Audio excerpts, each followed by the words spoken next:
Folks, we've had a fun and joyous and, oh, gracious day because we went for a... Say the word, Miss Katie. What did I go for today? Surgery. Surgery! That was painful, folks. Quiet. In more ways than one. But what do we have today, Miss Katie? We have Bismarck solitaire. And who's it by? The Wileys. What's that? The Wileys. The Wileys, which means it's Worthington Games. Yes. And of course the Bismarck. In May of 1941, the war had just begun. Now, mind you, Don't start. well, mind you, the Johnny Horton song matters greatly in my life because there were only two songs on the radio station that I liked that my mother played incessantly as a child on WKVA in Lewistown, Pennsylvania. One was Sink the Bismarck. Sink the Bismarck, and the other was I have no idea. the Battle of New Orleans. And who were they both by? Johnny Horton himself. And he's dead. And he's dead. He's been dead for a while. He was a car wreck guy, not a plane guy. But, new game that has come to us. It should be fun. And of course, Miss Katie's going to get to make fun of me here in a minute due to my surgery stuff, which is not going to be kind and charitable and Christian-like, but she'll do it anyway. All right, folks, what does we wait for it? 1, 2, 3. What do you do now? Bye-bye. Bye-byes.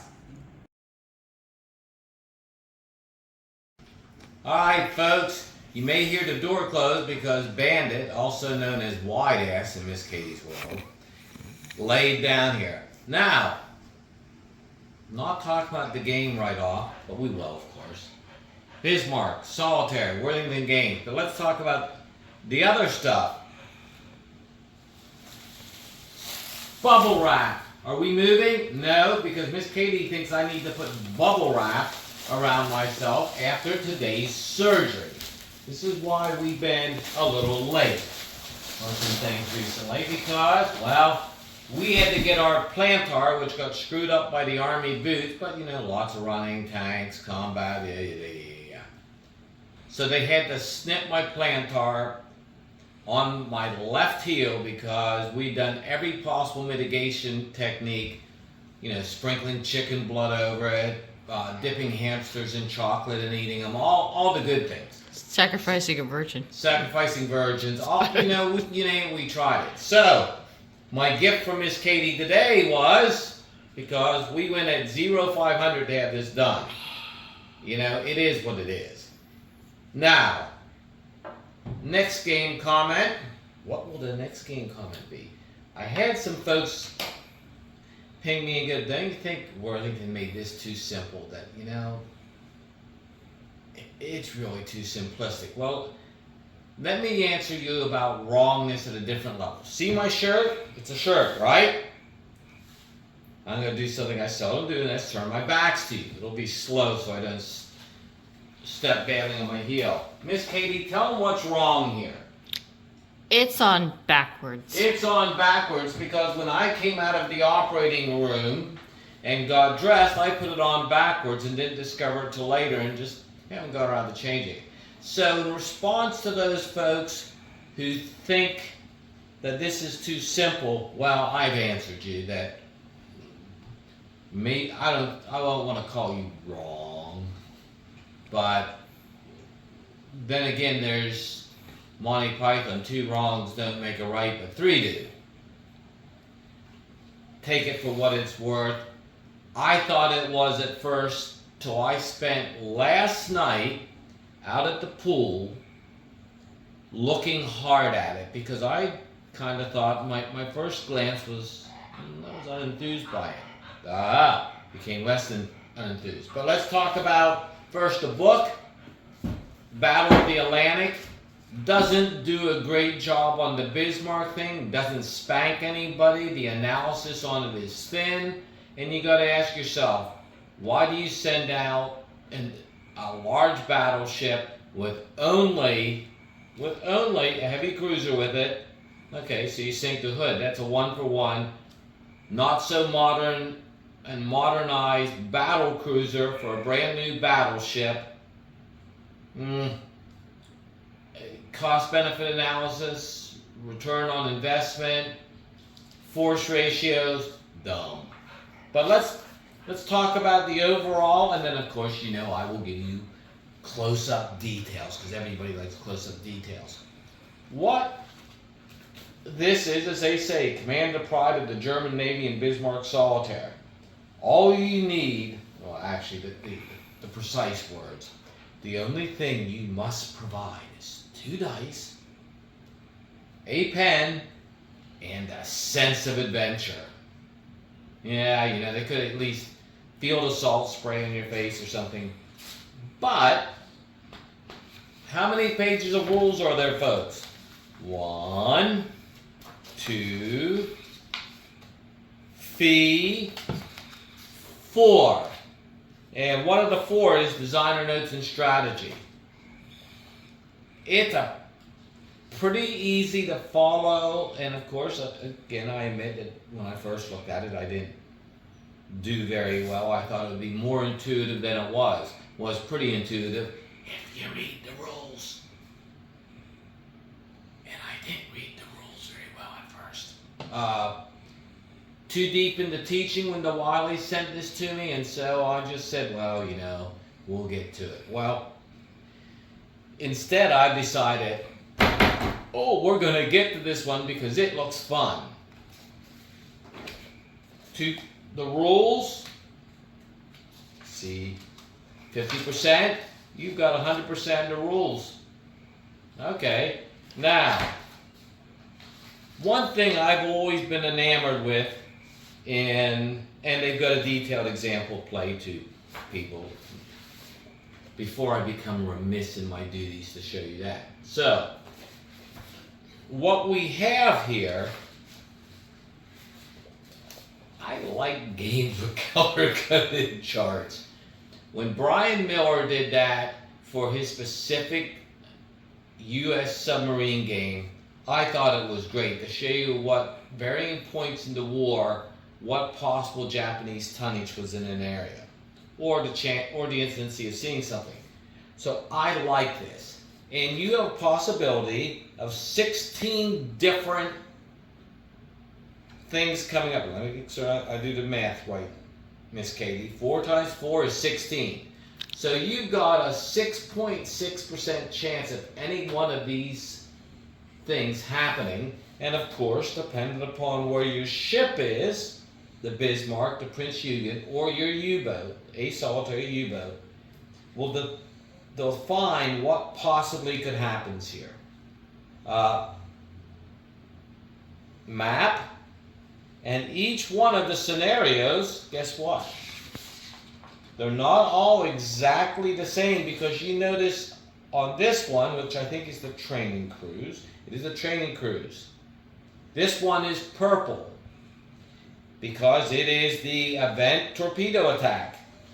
Over here, that one is battleship sighted. So it's just been changed around a bit in order.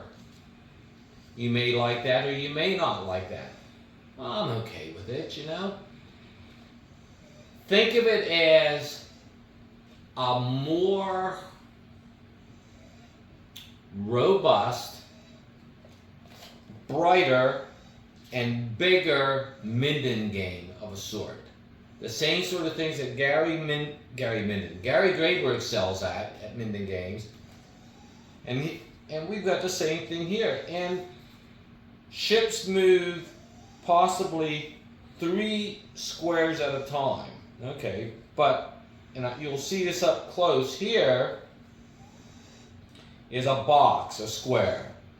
Within that are 4 other areas, so ships move within those 4 areas within that one black line box. Pretty simple. Combat then is based upon,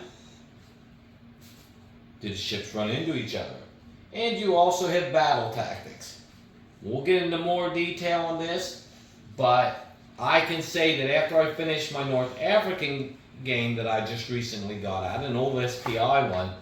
This is next on the table. That's how excited we are by this. And it also helps that I probably won't have to stand to move any counters. Standing right now is not a real good idea because we want this heel to heel to heel. Wow, that's a good one, isn't it? We want to be done with this. We don't want an infection, but that also means that none of our dogs get walked for the next several weeks. So that means, in theory, more gaming time. And I can't do as much outside walking, so that means Miss Katie gets to do that, which also means more gaming time. And it's only a couple minutes here, a couple minutes there, but you know, you gotta squeeze out that gaming time as you can. As always, folks, we thank you. And we will then, of course, give you close-ups of this later. But you know what it is? It's nap time because we were up at 03:55 a.m. Or maybe it was 03:56 because that's Babe Ruth's batting average in 1927. And we want to get a nap in because We're tired. We're tired from the surgery. Thanks, folks. Bye.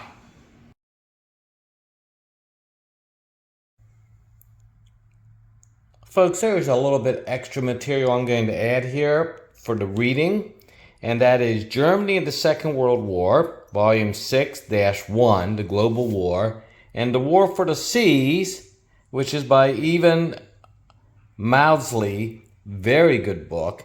But what I'm going to read here is a small section from page 408. And let us get there.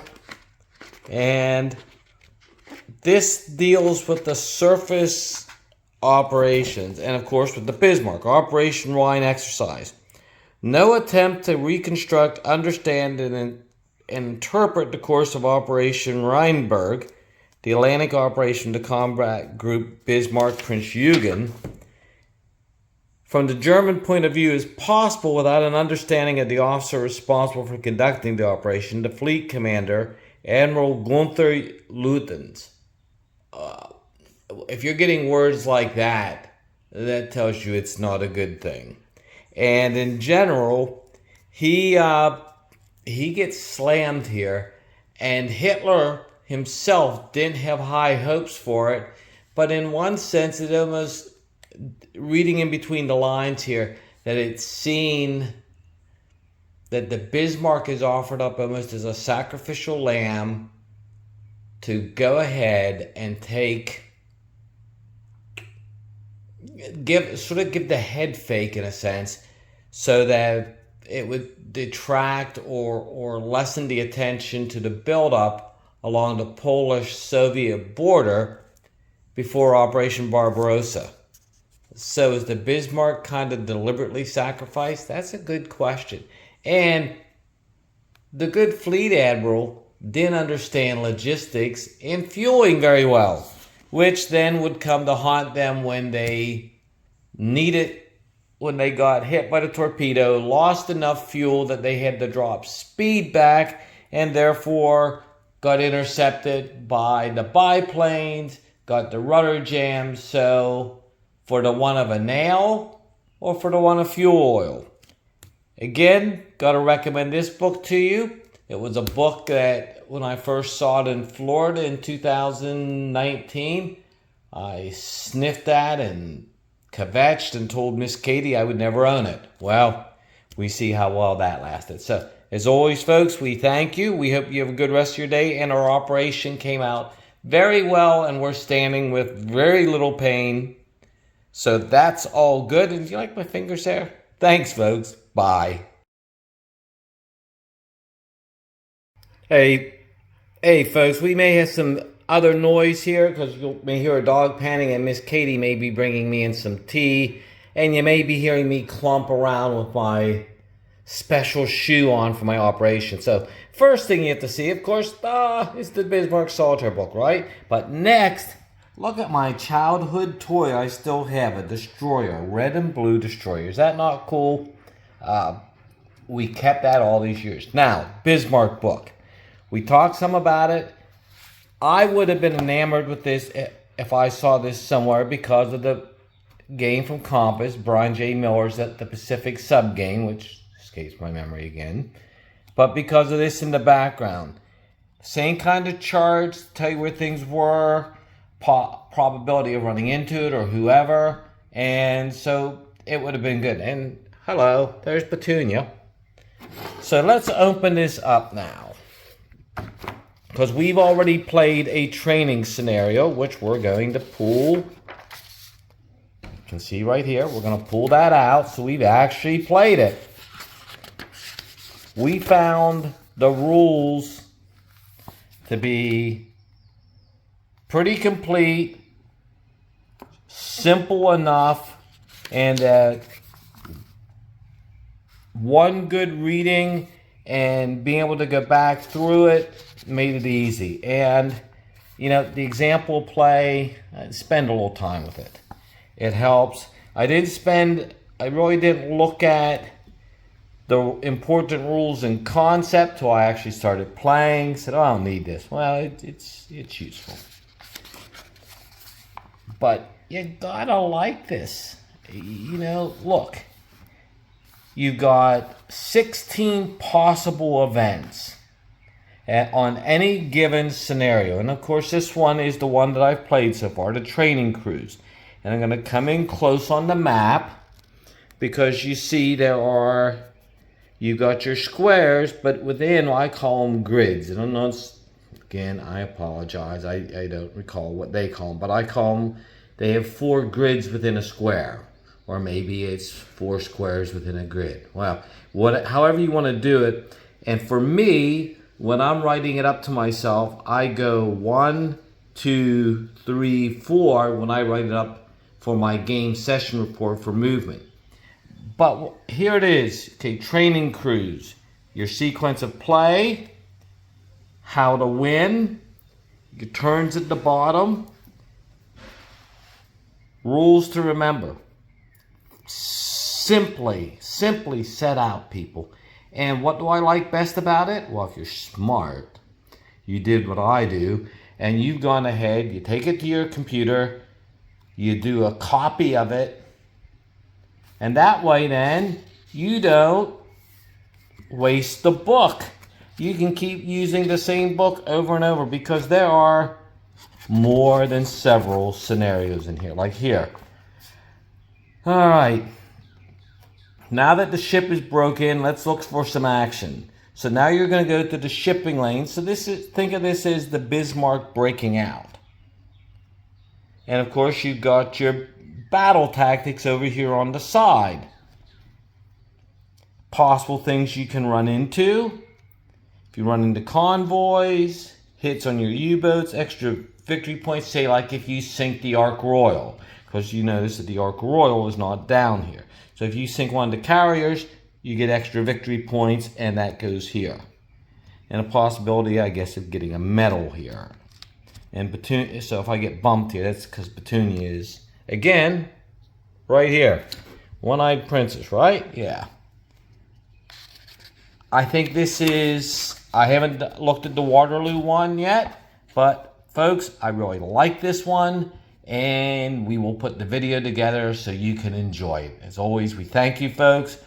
It's been a blessed day, even with that, because that means I'm in less pain, which means I can sit and play this game in no pain today. So, as always, thank you, folks. Bye.